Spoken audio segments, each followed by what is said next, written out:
I'm Rabbi Rick Brody, and I'm here tonight representing Texas Interfaith Power and Light, one of 38 state networks in the United States that work with faith communities to promote environmental stewardship.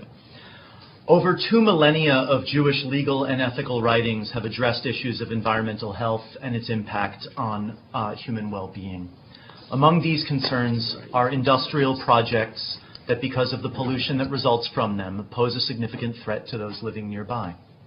I'd like to apply some ancient Jewish law and wisdom to examine the public response to our environmental threats from industry here in Texas as we seek to refine the effectiveness of TCEQ.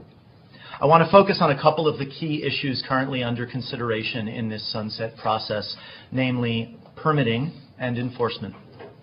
The Jewish sources recognize the importance of economic opportunity for owners of plants and factories, but they are unflinching in setting limits on such activity in order to protect the rest of society.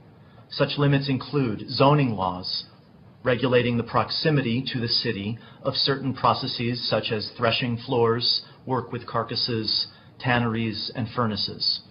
To quote from one of our primary medieval law codes, "Whoever established anything that kicks up dust or anything similar must distance himself so that the dust not reach his neighbor and cause him harm."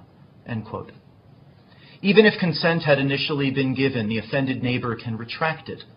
And the burden doesn't lie with the one who suffers if he remains silent on the matter. Quote, "Since a person cannot stand such harms, it is assumed that he does not waive his right to mitigation, for the harm is ongoing." End quote. Maimonides, the great medieval scholar, explains quite bluntly the earlier Talmudic concept underlying these laws, comparing the situation to, quote, "one who stands in his own property and shoots arrows into his neighbor's yard and says, 'I'm doing it in my own property.'" This entire discussion has its roots in our most sacred text, the Torah itself, which in Exodus 21 introduces the concept of liability for one who uncovered or dug a pit that leads to damage to his neighbor's possessions, resulting in mandatory restitution from the responsible party. The default understanding in all these cases is of the polluter as an intruder upon the public good, a value that extends beyond the mere whims of an individual neighbor. The bigger picture is the sacred trust that we human beings have with each other and with the natural resources that have been entrusted to our care. While managing competing social aims, we must ensure justice for all innocent members of the society to protect them from the arrows shot from someone else's yard.